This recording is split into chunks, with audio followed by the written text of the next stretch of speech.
Hello everybody. In this video I wanted to talk briefly about pride and ego and pride. Basically I was listening to Joe Rogan's podcast. He was talking with Billy Carson, and they started talking about something that was interesting to me, and it's the fact that humans are always like fighting with each other, like wars. There's always conflict in at a micro scale and at a macro scale, right? Macro scale, like governments, countries, groups of people against other groups of people. And there's conflict at micro levels, like local levels, like for example, you with your family, among friends, among colleagues, among classmates, right? And you could say, like you could answer the question, why do we war? Why are wars fought, right? Why do people fight? And you could kind of say, well, they fight for territory, they fight for resources, because maybe like in the old days it was actually like you needed to fight to have like food or territories. If you didn't, then you would starve, you could die. And at times, I just watched the movie Gladiator 2, and they were like conquering, like Rome was conquering territories. And I also thought about that, and I said a lot of these people just wanted to conquer like more territory, like so it was the idea of like, you have more than me, give me some of that too, right? Or give me that which you have. So it's just like taking over territory, just like for greed, or even jealousy. But there's this other factor, which is pride and ego and pride. For me, it's like the same thing, right? And like there's no way to objectively rationalize pride and ego and pride.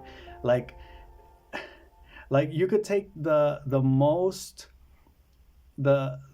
calmest, most intelligent person in the world, who's like, super chill or whatever, and insult them, right? Or offend them, or directly or indirectly say something to attack them, attack their person, attack their family, attack whatever.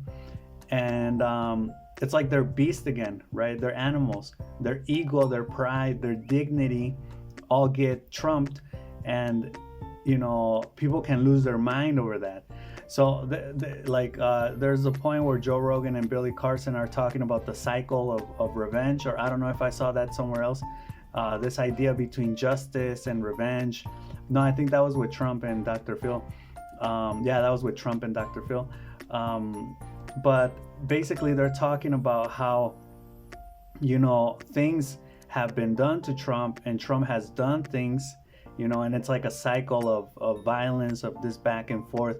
Now it's my turn, I get back at you, and now you get back at me. Like there's an episode in Malcolm in the Middle, where Malcolm and Reese go, like the one before the traffic jam, I think in season 1, where they're at the pool and they're doing things to each other, like I do this to you and now you do this to me, and then I get you back and then you get me back, and it's this back and forth. I think we can't let go of things. Like if someone wrongs us, or if someone does something to offend us or insult us, right, it's really hard to let that go. And that's something that as humans we have that, but it's also something that is an obstacle for our growth, and not only as individuals but as like mankind, right? Like imagine how far along mankind would be if we didn't have that necessity to be getting back at people, to not, it's like, oh, I'm not gonna say this because what if I look stupid? I'm gonna be embarrassed, my pride, my ego are gonna be hurt, so I'd rather not say anything. Just imagine how farther we could be as a society, if we didn't have pride and ego, in the way, basically. There's this whole notion with pride is one of the deadly sins. I did a video, I think, a while back on the seven deadly sins, spoke on pride too.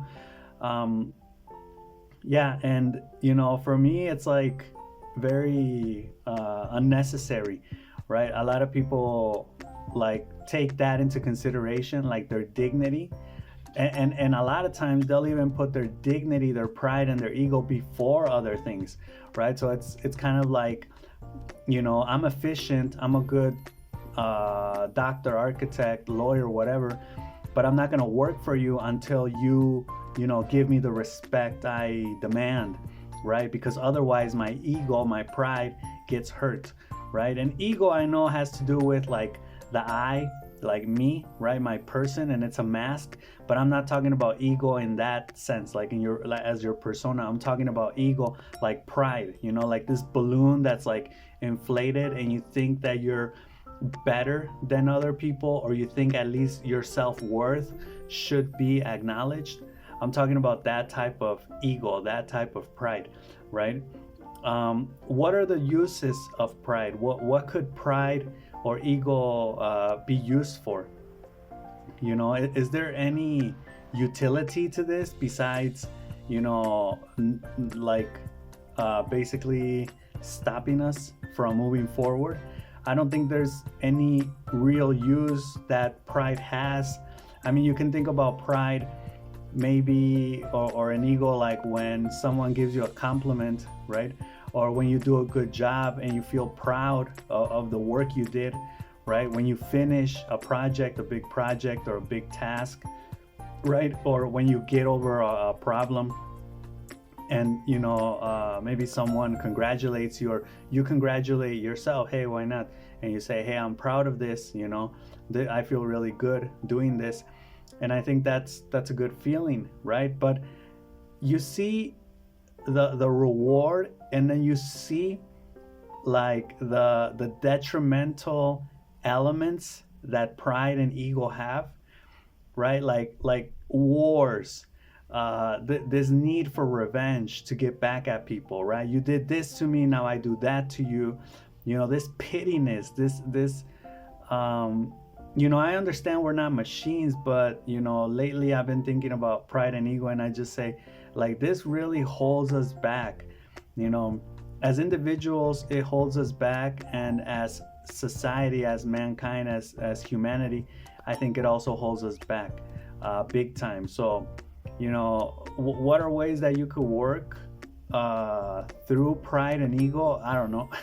Because I'm just as guilty as everyone, as the next guy, right? I'm also very proud.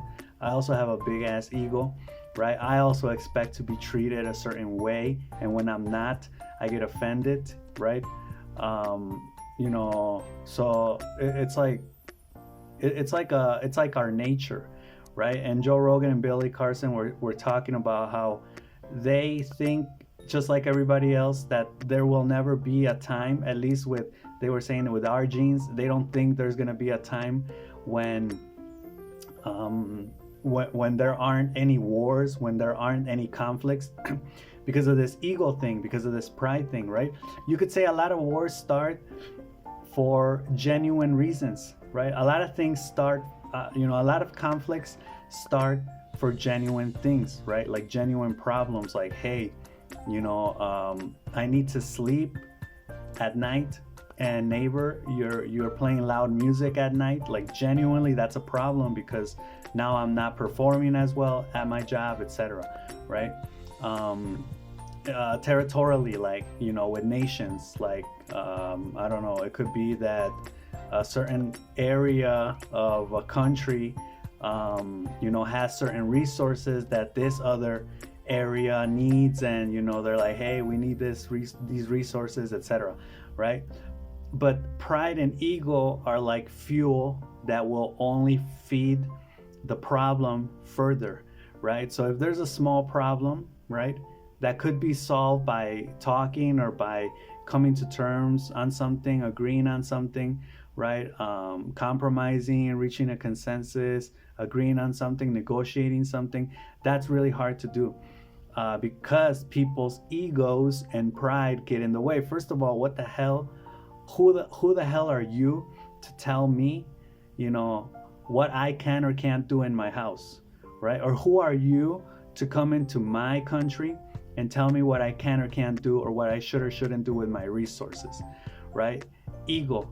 And then right away from the other person, ego too, right? Like, who do you think you are talking to me like that, right? And now like a genuine problem now has layers of problems, right? Because of ego and because of pride. So yeah, I thought I'd discuss pride and ego and pride. I just kind of wanted to, you know, let you guys know that I think that this is like a real problem that actually holds us back. You know, and I don't come with a hopeful message, because like I said already, I'm just as guilty as the next guy. But I feel like it's our nature, and I don't know how you can overcome pride or ego, right? Because ultimately it's what makes you you. I mean, you know the feeling when you feel disrespected, like, you know, you're driving in traffic, you haven't done anything wrong, and someone honks at you, right? Or you get blamed for something you genuinely didn't do, right? Or maybe you did do it, but it was just a mistake, right? And you get offended, and you're left with that sticky feeling of like, you know, what the hell? Like, why did you talk to me like that, right? Like angry, like, you know, where's my dignity as a human being? Where's my value? Where's my worth, right? My ego, my pride are hurt, right? So I understand, and it's tough to also like live with that, to continue and to keep on going through life without, you know, making yourself assertive, right, to people, like saying, hey, you need to respect me, right, because otherwise my ego and my pride get hurt, right? It's kind of stupid, it's kind of ridiculous, but yeah, that's when they say you need to put people in their places, you need to give yourself, you know, your place, you know, you need to make yourself be heard, right, etc., right? That's where all of these notions of pride come from. You know, pride is also a force that helps you, you know, take a stand. You know, I'm proud to be this, XYZ, whatever, you know, in the face of adversity, in the face of opposition, in the face of others, right? Yeah, but again, it has that detrimental, very corrupt elements, right? Corrupt elements to pride and ego, which instead of, you know, as they say in Spanish, instead of taking us forward as society, it just pushes us back, right? So yeah, that's what I wanted to talk about in this video: pride and ego and pride. Let me know what you guys think about it, and I guess I'll see you in the next one. All right, peace.